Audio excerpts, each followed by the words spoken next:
Hi friends! మీరెప్పుడైనా 'వందే భారత్ ఎక్స్‌ప్రెస్‌ని' చూసారా? చూసిన వాళ్ళు ఓకే గానీ, చూడని వాళ్ళు ఈ వీడియోలో చూడండి. తిను మా అన్నయ్య. రాజమండ్రి నుంచి హైదరాబాద్ వెళ్తున్నాడు. మా అన్నయ్య హైదరాబాద్‌లో జాబ్ చేస్తారండి. మా అన్నయ్య బర్త్‌డేకొస్తే చూడడానికి వచ్చానమాట రాజమండ్రి. ఈ 'వందే భారత్ ఎక్స్‌ప్రెస్' గంటకి 160 కిలోమీటర్లు వెళ్తదంటండి. చాలా ఫాస్ట్‌గా వెళ్తది.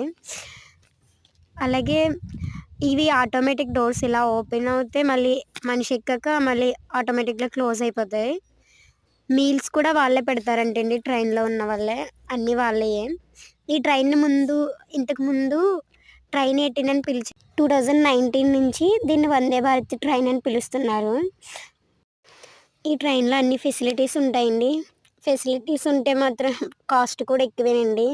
అంతే కదా! పిండి కొద్దీ రొట్టె అంటారు కదా! అలాగే ఫెసిలిటీస్ అన్నీ ఉన్నాయంటే కాస్ట్ కూడా ఎక్కువే కదండీ, టికెట్ కాస్ట్.